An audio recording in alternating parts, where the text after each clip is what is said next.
दोस्तों नमस्कार।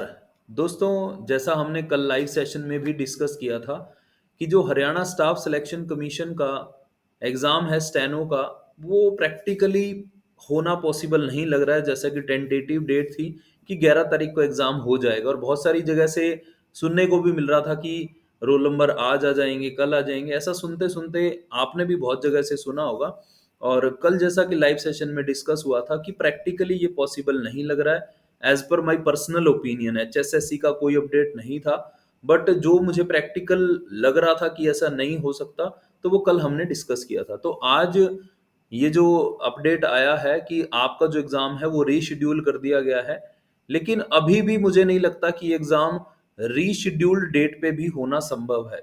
क्योंकि आपको पता है कि हरियाणा में इलेक्शन है और हरियाणा और जम्मू एंड कश्मीर में भी आई थिंक इलेक्शन है। तो हरियाणा की बात करते हैं, तो हरियाणा में अगर इलेक्शन है, अगर उसके जो रिजल्ट्स हैं, जो एग्ज़ाम की डेट दी गई है, आप देख सकते हैं कि 11/10 से 14/10। तो अब सरकार बदलती है, एचएसएससी में क्या बदलाव आएँगे, यही सब रहेगा, क्या होगा, क्या नहीं होगा, अभी इस चीज़ का कुछ अंदाज़ा नहीं लगाया जा सकता है। तो ये ड्यू टू एडमिनिस्ट्रेटिव रीज़न्स ये फिर पोस्टपोन हो सकता है। तो अगली डेट पे भी होने के देखिए चांसेस नहीं लगते हैं, होने को तो कुछ भी हो सकता है, बट जो भी बात मैं आपसे शेयर करता हूँ वो मेरे पर्सनल एक्सपीरियंस से या पर्सनल अनुभव से मैं आपके साथ ओपिनियन जो मैं अपना शेयर करता हूँ। और अभी भी यही लग रहा है कि एग्ज़ाम इस डेट पे होना पॉसिबल नहीं लग रहा है। बाकी देखते हैं एचएसएससी, क्योंकि सभी स्टूडेंट्स का जो माइंड है वो बहुत ज़्यादा इस टाइम, मैं समझ सकता हूँ, बहुत बहुत ही ज़्यादा आप लोग परेशान हैं। और आपका जो परेशानी है वो बिल्कुल जायज़ है, क्योंकि एक प्लान में, क्योंकि जैसा हम पिछले कई टाइम से देख रहे हैं कि 5 साल में एक ही बार एचएसएससी सिलेक्शन, मतलब पोस्टें निकलती हैं और फिर भर्ती हो जाती है। अब इस बार तो 5 साल से भी ज़्यादा समय हो गया, एक बार भी भर्ती नहीं हुई। सरकार भी बदलने वाली है या सरकार यही आने वाली, जो भी चीज़ें रहेंगी, तब भी ये भर्ती अभी तक पूरी नहीं हो पाई है। अगली बार फिर हम इसकी उम्मीद लगा के रखें। तो मैं आपसे यही कहूँगा कि रीशेड्यूल्ड एग्ज़ाम की जो डेट है, 1 महीना भी है, इसको काइंडली आप बिल्कुल भी वेस्ट ना करें कि क्या हो रहा है, क्या नहीं हो रहा है। इसकी तैयारी देखिए, अगर आप किसी भी स्किल टेस्ट की तैयारी करते हैं, तो इसकी तैयारी भी इंक्लूड रहती है, कुछ अलग नहीं है शॉर्ट एंड में। अगर मान लीजिए जैसे अभी डिस्ट्रिक्ट कोर्ट की वैकेंसी भी आने में समय थोड़ा-सा ज़्यादा हो गया, अगस्त तक आ जानी चाहिए थी, तो एटलीस्ट आप उसकी तैयारी तो करिए। वो आपका एग्ज़ाम, मतलब क्योंकि कोर्ट का एग्ज़ाम जब भी आता है टाइमली, मतलब उसकी जब भी एडवर्टाइजमेंट होती है, मतलब सिस्टम से उसका एग्जाम होता है और फटाफट सिलेक्शन होती है। तो इसकी भी होप रखिए, मैं ये नहीं कह रहा बिल्कुल छोड़ दीजिए, बट उसको भी साथ साथ लेके चलिए। ये मेरा पर्सनल, मतलब मैं आपसे शेयर कर रहा हूँ एज ए ब्रदर।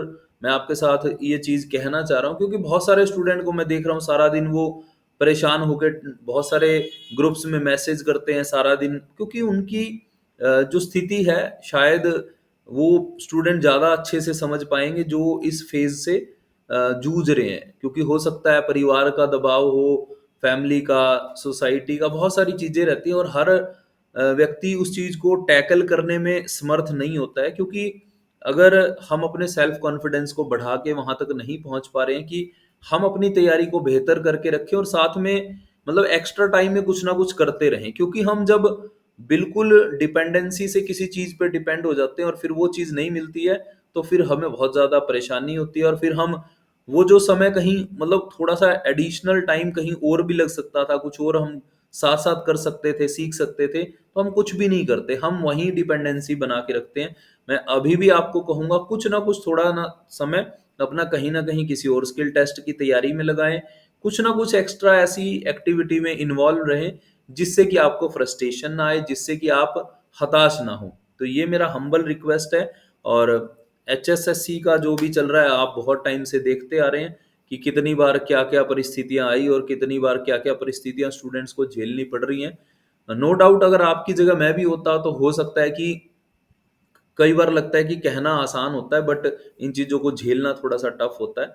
बट किसी न किसी परिस्थिति में कभी न कभी हम भी ऐसे मुकाम से उलझ के यहाँ तक पहुँचे हैं। तो मैं आपसे यही कहूँगा, परेशानी किसी भी चीज़ का हल नहीं है, ना तो डिप्रेस हों, ना ही कोई इस तरह की बात सोचें, मन में लेके आएँ जिससे, मतलब आपके परिवार को और ज़्यादा परेशानी हो। मतलब अच्छे मन से थोड़ा सा पॉजिटिविटी से और किसी स्किल टेस्ट की और इसकी भी साथ साथ तैयारी करना शुरू कर दें। समय को व्यर्थ ना करें कि क्या हुआ, क्या होगा, कैसे होगा। इन चीज़ों में मैं बहुत बार ग्रुप में मैसेज भी करता हूँ कि अपडेट हमारे हाथ में नहीं है, हमारे हाथ में सिर्फ प्रिपरेशन है। आप वो करेंगे तभी आप आगे बढ़ पाएंगे। सारा दिन सोचते रहेंगे, सारा दिन परेशान रहेंगे, डिप्रेस रहेंगे, उससे कुछ भी होने वाला नहीं है। सो मैं यही कहूँगा कि आप कोशिश करें अच्छे से, दोबारा से अपने आप को बाउंस बैक करिए, थोड़ा सा आगे बढ़ने का प्रयास करें, तभी आप कुछ अच्छे से आगे बढ़ पाएंगे। So wish you all the best, मैं यही कहूँगा, मेरी विशेज़ आपके साथ हैं। स्टेनो सक्सेस मंत्रा की गाइडेंस हमेशा आपके साथ है। अगर आप में से किसी भी स्टूडेंट को कोई भी किसी भी तरह की फ्रस्ट्रेशन हो, तो अपने इस ब्रदर से आप निसंकोच होकर बात कर सकते हैं, आप शेयर कर सकते हैं। जो भी आपको कोई भी किसी भी तरह की लगे कि अब कुछ हो नहीं पाएगा या कैसे होगा, तो आप मेरे से शेयर कर सकते हैं। So thank you so much, wish you all the best.